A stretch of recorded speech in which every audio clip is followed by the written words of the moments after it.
يسرني الآن أن أقدم لكم آري إيمانويل الرئيس التنفيذي المشارك ل WME وكونر ديغنام رئيس تحرير مجموعة سكرين انترناشنال وسكرينديلي.com and broadcast، واللذان سوف يتحاوران عن نقاط الالتقاء بين وسائل الترفيه والتكنولوجيا. بعدها سيستقبلان بعض الأسئلة من الحضور. نرحب بآري وكونر.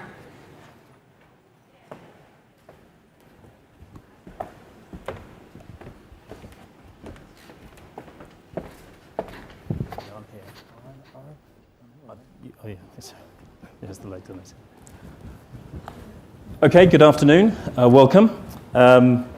Ari's already been introduced, but I thought I'd do a quick checklist to make sure that I've got the right man in the seat.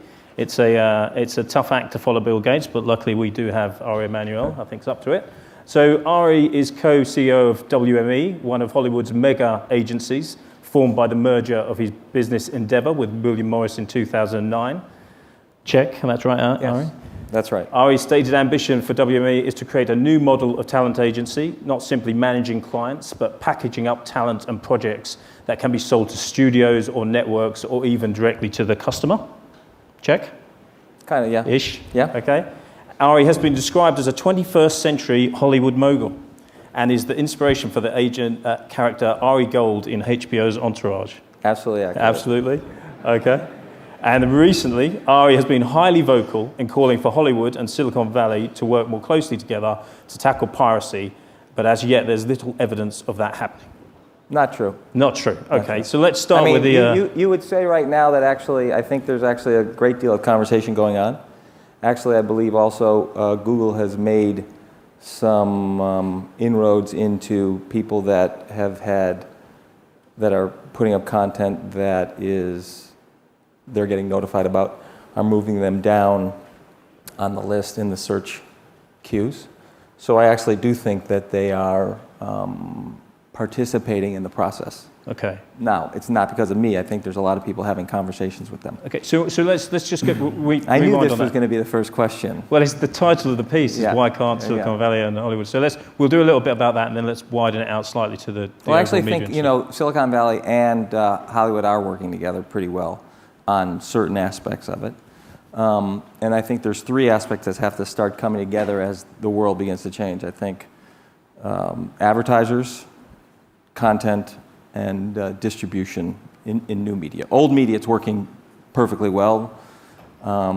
It's actually a really good business still. But on the new media side, if you just looked at over the last couple years, if you take the Olympics from NBC, I think broadcast over the internet. I think it was. I might be wrong on some of the numbers. 6,000 hours.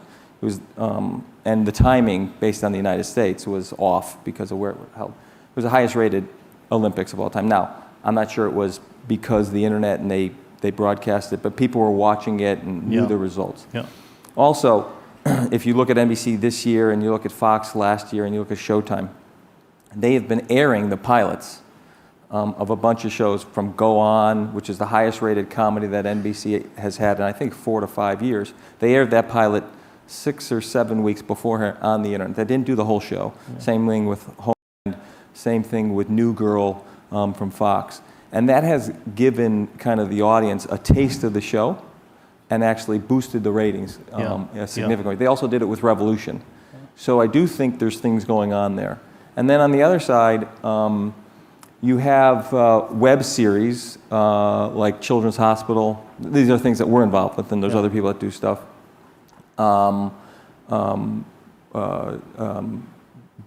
Burning Love and Web Therapy that started out on the internet and now have made it to Showtime and Adult Swim and other places, and are actually starting on the internet and kind of moving upstream to kind of traditional places. So there is examples. There's a lot of positive. So there's a lot of positives. There's a lot of positive around content being used across different platforms. Correct. The nub of why the two sides don't seem to be able to That's get along. That's an English phrase, nub. The nub, is it? Okay, all right. The crux, the crux of why the two sides don't seem to be able to meet on everything seems to be content that isn't controlled by the people who create it. So the piracy issue. So that seems to be the big hurdle? No, that the I industry- think here's what you have to think about. I'm going on what you said, Well, Ari, I think a you few have to think months about the ago. following. Form and function have to merge, and you have multiple functions. So when I say function, I mean distribution points, right? So, and you can say distribution is Facebook's distribution, NBC's distribution. And form is what the content is for those different functions. And my job now, it used to be the only thing an agent did when I started in the business. I don't want to say how long. We did television, we did movies, we did books, we did theater. That's kind of... You did those kind of separately? Those, yeah, they were the businesses Yeah. of an agency now. An agency now has, a new media department. Apps are getting developed. It's a wide variety of distribution points and places where your artist can start creating content. So our job is kind of, it can't just be piecemealed into it's one thing or another, because clients are now creating games, they're creating a book, then selling it into a movie, then creating a game. I mean, it's a very dynamic environment now that we live in the States as it relates to how form and function merge. So do you see, Ari, in terms of, I thought Bill's comments were about partnership, both in healthcare and in media were kind of really relevant to this. Do you see yourself as in partnership with the likes of YouTube and Facebook and those kind of platforms, and YouTube particularly, where there's been a history of content that hasn't been authorized being posted and issues around that? Are those guys partners with you now, and is that a healthy relationship where you have a mutual understanding? Well, at the beginning on YouTube, you had user-generated content. Then you had kind of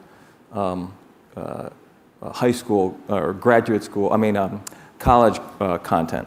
And now I think you're getting into the professional content as they're moving upstream to create channels, right? We've partnered with YouTube on approximately 11 different channels. So, and there's a lot of people creating, high-end entertainment people starting to create content for those channels.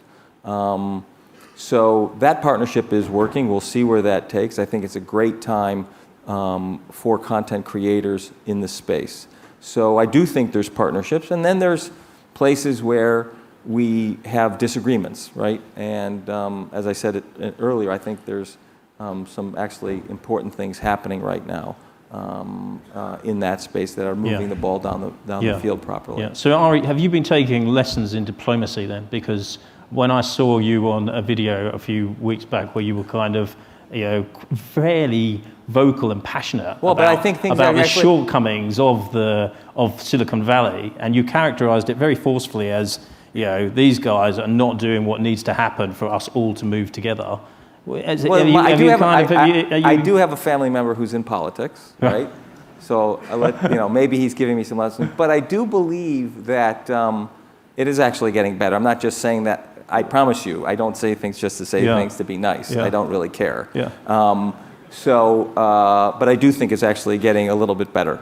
So tell me. You'd like me to say something different. I'm sorry, I'm not going to do that. You might do before the end. Maybe. Tell me what you would like to see that would be different then. So you're absolutely right. I think how you've I think it's happening. That. Yeah. So we now have Netflix in approximately, I'm going to miss this, I think it's like 50 territories, maybe 80 territories, right? We have Amazon coming into the marketplace, potentially creating new program, buying new programming. We've had Apple for a long time. You have Microsoft with Xbox as a platform, right? YouTube and Google Google is starting to create content. Who knows if they're going to start buying it. From representing artists, this is the greatest time of all. And do you think they're going to be serious content players, Ari? Now, are they coming in with scale? Right now, Netflix is creating 20 new television shows, originals. So it started with House of Cards. It goes to Arrested Development, and there's 20 new shows that they want to create. Hulu's doing the same thing. They have a couple new shows, different economics. As Hulu moves up in their sub rates, I think they'll move. So these definitely are partners, aren't they? These are people. These are people we are selling to, right? And for for content creators, the people we represent, they can get better economics because there's not the demands as traditional media. When you go sell a show, which is fine, to Fox, you're usually doing that with a major. In whether you're creating something for the web or you're going to Netflix, the economics are same economics, and you're not always having to partner with a studio. Sometimes you can do it outside the system. And are they the same economics then? These guys have got the same budgets, they want the same quality threshold? There's been big rumors about, I know the economics behind Netflix, 2 shows that we're involved with, Arrested Development and House of Cards, and they are exactly or more than the economics on an HBO or FX. Yeah. So from our perspective, it's fantastic. On the other side of it is, and I'm not sure that the audience understands, in the United States, let's just take television, how you make money in television is you put a show originally on a network or a cable show, and then after you get to a certain amount of episodes, then you syndicate that into a syndication market. And the old tradition was you'd go to station groups all across the country, you'd get a price for that, you'd then go to cable channels, you'd get a price for that, you'd go to home video, right? What's now happened is, and you'd have proliferation internationally with huge networks popping up all in territories, 3 or 4 networks bidding on programming. So you take that program that you created, there's probably 0 cost against it now. There used to be a deficit. And now you have a 3rd bidder, and sometimes a 4th bidder. Internationally, you have the first bidding war in secondary market with Netflix going into the UK and South America. And domestically, you have Netflix, what was the price? They paid $800,000 for The Mentalist, and they've started to buy this 3rd window at very high prices. So are they driving up the price? Are they driving up the price for people like you in a way? Is this a healthy market for you then because more people are coming in and the price is getting higher, or is there a contraction in the kind of budgets that people are paying? More people there's more profit. It's good. It's fantastic. Okay. Okay. So you like these guys? I love. Okay, so you like these guys. I love They're helping them. you. I just don't like them when they don't restrict people that might be stealing our content. Abusing. So here's. I was pretty diplomatic there, wasn't I? You're doing good. You're doing really good. Pretty good. So we're back to the nub. So on that question then, and then we'll move on. I don't want to labour the point, but to the point of what would you change, it's those platforms need to be stronger in protecting content. They are. Yeah? Yes, they are. Okay. I swear to you, they are. Okay. So let's flip it round slightly, because in terms of what the traditional media needs to do, because I mentioned this to you before we came on. There was an interesting article in Time just after you engaged in that debate, and it said, I love this bit. Like Nixon in China, Emanuel, as the most powerful advocate for Hollywood, is in a unique position to break the impasse between new and traditional media. And then it goes on to say, he has taken the first step. He now needs to earn trust by showing that he's open to discussing new business models and not just crowdfunding movies on Facebook, but subscription pricing, a la carte cable packages, and true on-demand availability. All of these things should be on the table. So, and then it says, perhaps more importantly, if Emanuel wants Silicon Valley and internet freedom advocates to play ball, he'll have to show he's genuine about working together on a lasting solution for everyone, including consumers. So I suppose the point of that in a way is the traditional media industry, of which I'm not sure I characterise you as such, but let's just for the sake of argument go with it, locked into models I was about to ask you to read that again so I could understand it. But okay. Okay, so let me paraphrase it. Okay. I think what it really means is you want the new players in the market to change how they do business, but you don't want to change how you do business. I'm changing every day. So let's talk about a few things that you think should stay we've sold shows directly to Netflix. We sold shows directly to Hulu. We've gone directly to Yahoo and other web-based and creative programming. Then we've taken it up to traditional. We've brought advertisers into it. I mean, I can keep on going, but we have completely... My job is to understand as much as I can about the different opportunities. And then as clients come into those opportunities with projects, help them, again, I'll use these phrases, help form match up with the proper function. Yeah. I think we've done that, right? And we have to continue to do it on crowdsourcing. Right now, and I don't have the facts about our firm, but I think we were involved in a lot of these. 10% of the movies that go to Cannes and to Sundance will be crowdsourced films. Right, okay. 10%. Okay. So we have a whole group in our digital group and our international film group that kind of works on this, right? So from our perspective, there is no place we won't go to help our clients get their product out to marketplace. So let's take a couple of specific things. The windows on big Hollywood releases. Again, there's a lot of pressure from the kind of platforms and consumers. Some consumers who don't want to go to the cinema. They don't want to wait for a theatrical release. They want to have a home viewing experience. But and again, you were saying to me before we came in, that model isn't broken. That model works of theatrical release and the windows. I think, here's what you have to realize. For large-scale, financially large product, you can't beat the traditional system right now. You can't crowdsource a $200 million movie. That dog don't hunt. Yeah. Okay? For a $25,000 movie, $1 million movie, you might be able to. I'm going to try with a certain client for a $4 million movie in a certain genre. We're having conversations with Facebook and Path about possibly doing a little bit bigger movie in that space. But the traditional media business is a very good business. The windowing issue is, I don't know if he's here, talk to Jeff Bezos, talk to Rupert Murdoch, talk to Bob Iger. That's not enough. As we move down this path with movies that we can help our clients control for themselves, we will figure out other models. And there has been other models starting to happen. Yeah. So for the big theatrical, the multi-million dollar movie, Avengers, you're not crowdsourcing. Yeah, okay. Yeah. And you're not going to release it on video on demand before you do simultaneously. The theatrical release. That's not just happening. the model. Yeah. Okay. And there's a place for movies that are niche to that. Okay. The most recent movie that was about, I don't know why I'm blanking on the title, about Wall Street, arbitrage, right? There you go. I mean, that was a movie done properly on the platforms for the right number. It was platformed properly. I mean, the models are happening. Yeah, so it depends on the content. Correct, really. and the cost. Okay. So, Ari, I'm going to open up to the audience in a moment. Just a couple more questions. I thought it was interesting your comment again in that interview where you said, unlike people who done OVITs, people like that who'd gone from the agencies into studios, you wouldn't do that now. Never.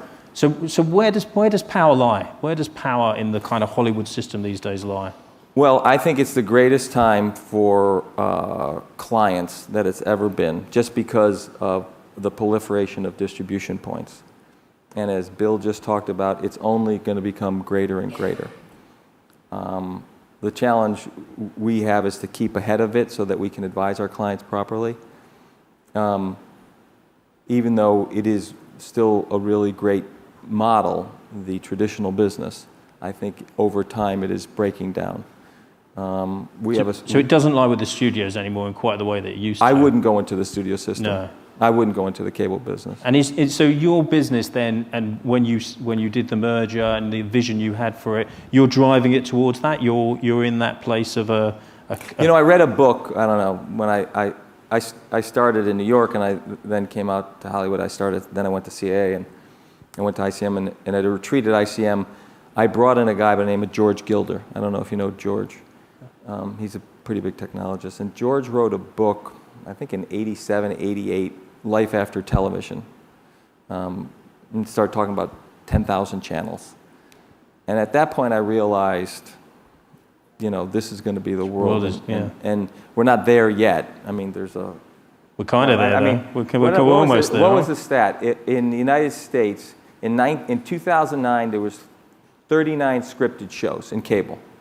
In 2011, there was 139.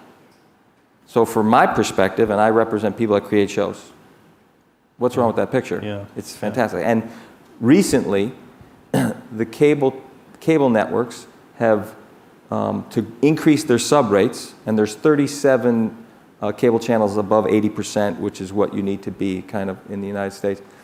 They've increased their economics to like $4.5 billion in kind of spend. A third of that going to non-scripted, and a third of that going to scripted. Well, that, for people that sit on my side of the table, is a fantastic development, and for creators, it's a fantastic development. I would never leave that situation. So more choice, more money in that choice, Correct. and better opportunities Correct. for those people who can effectively sell everywhere. Correct. And now it's becoming global, Yeah. and even in a bigger way. Just for the first time, you have theatrical movies from the United States not opening first in the United States.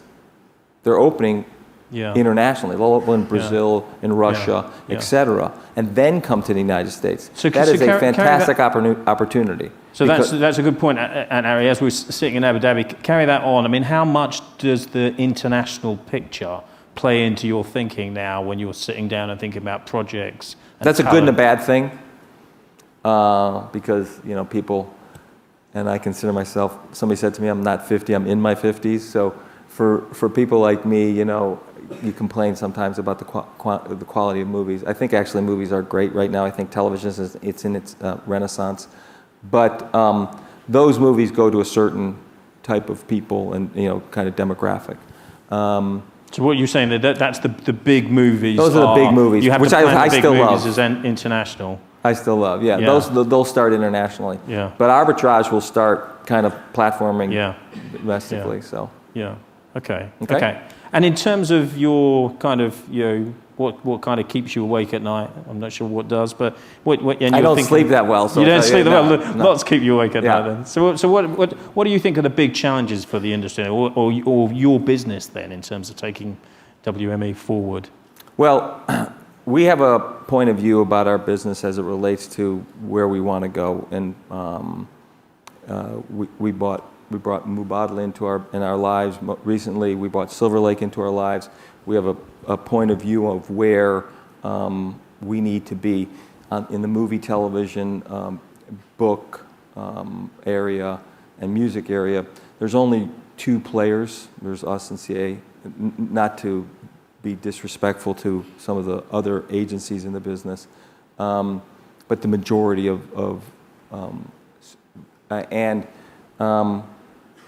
it's interesting, talking to people from the international market. We're in the representation business. There's not, the end game is distribution. I'm mostly. There's not a very good kind of representative talent and then manufacturing business in a lot of different. In the United States, we're one of the two big players in that space. We have a point of view of how to get greater value for our clients and exploit the distribution opportunities coming up. And we will be executing against that over the next 6 to 9 months. Yeah, and so Silver and I'm Lake, not telling you. Yeah, so that could go a number of ways, couldn't it? That could be you going into production. No, we won't. No. We won't do that. No. No. Okay. No. Okay. And then the Silver Lake side of it, which is quite interesting. I mean, just tell me quickly, or tell the audience quickly if you would. What's they've brought into? They brought into 25%. Is it? They bought 30% of the company, and they see what kind of we're talking about here: the merger of content and technology, and where we sat in that conversation, and it's been going very, very well. Okay. And will there be deals coming out of that, further acquisitions? Yes. Okay. All right, I think I will open it up to the audience. I'm sure there will be some questions for Ari. So there's a gentleman there. I think we'll probably wait for the microphone. And if you could say who you are, that would be helpful. Hi, my name is Nicholas Forzi. I'm a producer and writer with Motion International, based here since 2007. Ari, could you talk about the role of brands in content creation and whether they're a good or bad thing when they're involved? I think, for the first time, first time is the wrong word. Brands want to get more involved. I think it's probably, they've had product placement in a lot of things, but I think we're going backwards a little bit in kind of the way it used to be done when, Texaco Theater in the United States. That probably will first start in a significant way on the internet. There's still a fight because of the traditional business. They've built these huge selling arms, and I'm not sure they want to give that up. But I think it's going to be a requirement to make two marriages, right? From where we sit, we have to make a marriage with Silicon Valley, and we're starting that process because the clients want it and the distribution wants it. And we have to make a marriage with Madison Avenue. And we're working on both of those simultaneously. Where we put that relationship and where that content goes will kind of be based on the client and based on the advertiser. And do you ever see, Ari, that further consolidation on those lines? I mean, your business, would you buy an advertising agency, or does that feel like, no, that's not quite what we do? I think we can make the marriage without doing that. Without doing that, yeah. Okay. And if I was going to do it, you think I'd tell you here? Well, you never know. Always worth a try. Hi. Can you hear me? Yeah. Hi. My name is Fuad Bedran. I'm the co-founder of ooxmonitor.com. My question is about piracy. Have you managed to battle effectively piracy in developing countries where the court system is either non-existent or inefficient? And if the answer is yes in some markets, how did you manage to do it? Thank you. I was really trying to avoid this question if you saw me sidestepping this. I actually think that's a conversation for the majors, whether it be the publishing houses or the studios or the networks and the U.S. government. As it relates why is it though, Ari? Because a few moments ago you were saying, actually, we're right in the middle of this, and increasingly it's our content. So why is it a conversation for everyone else? Listen, we have had conversations. The content creators have had conversations with their congressmen and people representing that. So those conversations have had. They're the ones on the international side that have to have. Okay. So were you saying that? So that you're saying that's I'm sidestepping this issue so much. You here. are. No, it's unlike you. Yeah. You've been nubbled. Is that an English word? Yeah. That's an English word. Okay, good. I'm going to remember that. Okay. Any other questions from the floor? A lady there, if we can get the microphone. And then a gentleman there. I don't know if we've got another microphone. If we could get one to the lady down here and then get one to the gentleman there, then we can do them back to back.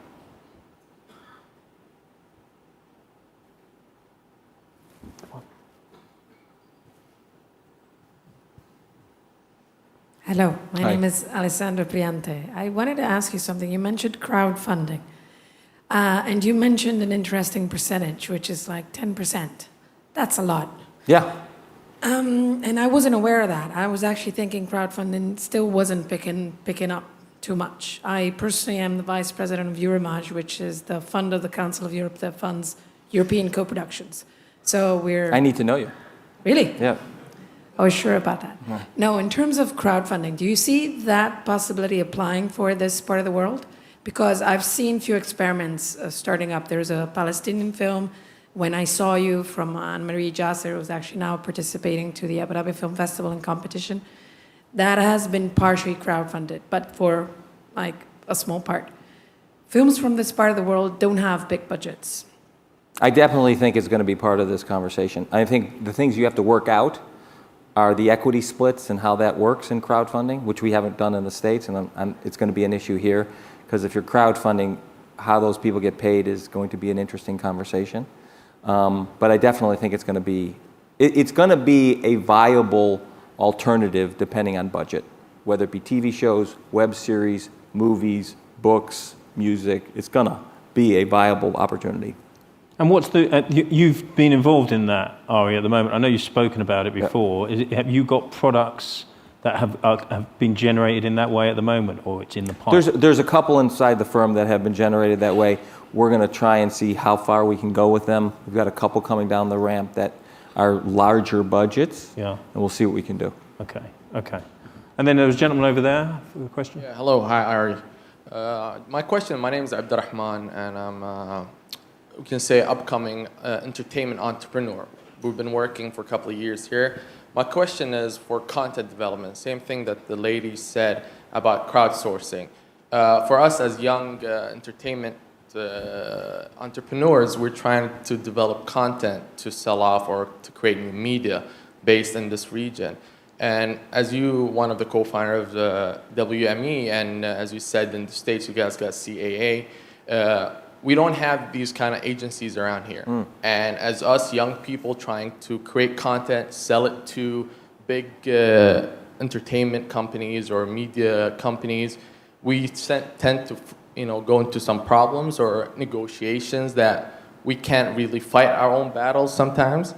So my question is, are you guys thinking of coming out or having a hand and helping out? Because there's a lot of new content being generated over YouTube through crowdsourcing, and we have a new initiative now. It's called Aflamna, which is an Arabic term for movies, our movies, and it's for like Middle Eastern movie makers who want to crowdsource their content and their original screenwrite. So I'm assuming you're asking me if we're opening up an agency here. Yeah, if you guys are looking, because as you said, what's your, our role? No, we're not. However, I do think it's an issue for this region and other regions that are getting, you look at China, they're building, more theaters than ever.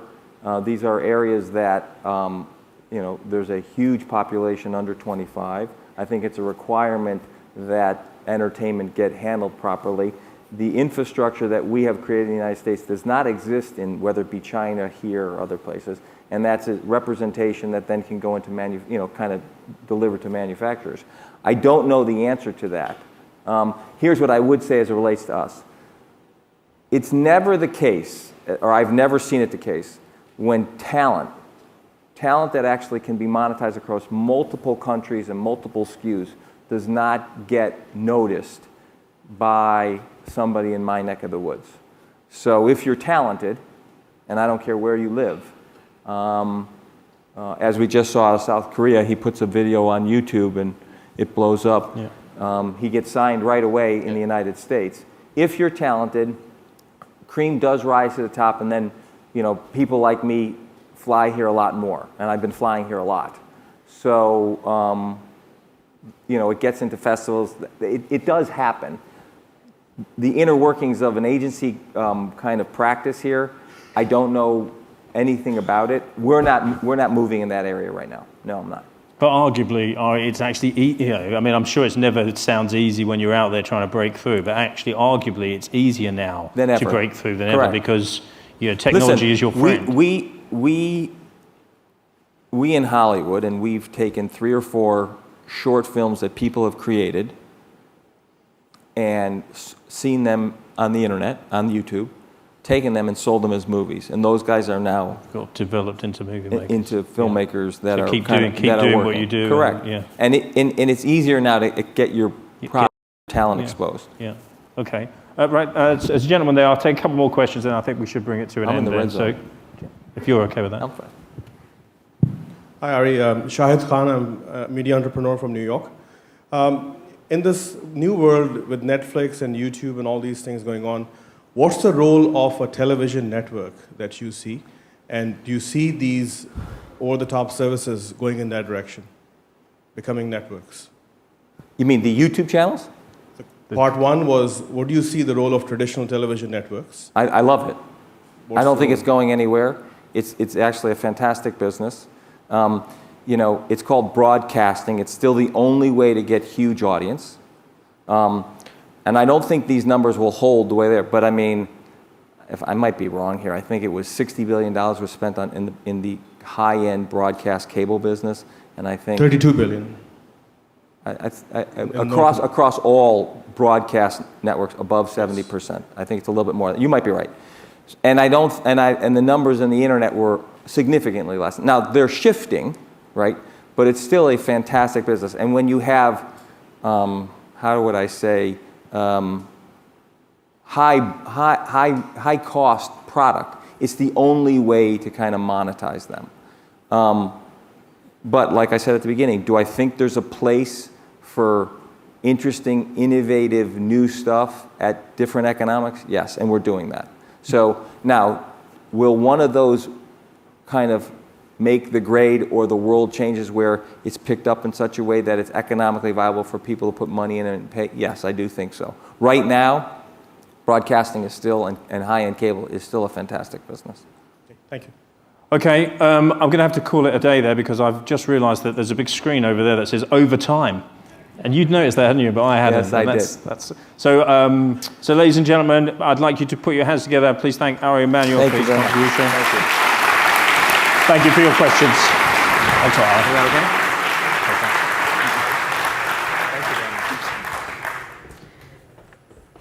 Thank you, Ari and Conor. That was a remarkable inside look at the evolving relationship between two of the world's most important industries. لدينا الكثير نقدمه لكم في هذه الأمسية. نرجو منكم الانضمام إلينا لحفل الاستقبال والعشاء والذي سيبدأ بعد قليل في الساعة 6:30 في سكاي لايت لاونج على سطح الطابق التاسع بفندق ياس فايسري. سيقوم موظفو القمة بإرشادكم إلى المصاعد مقابل ردهة الفندق. كما أننا نتطلع إلى رؤيتكم جميعا مرة أخرى هنا في الساعة 9 صباح يوم غد ليوم جديد من الحوارات الشيقة. نشكركم على مشاركتكم الفعالة في اليوم الافتتاحي لقمة أبو ظبي 2012 والسلام عليكم ورحمة الله وبركاته.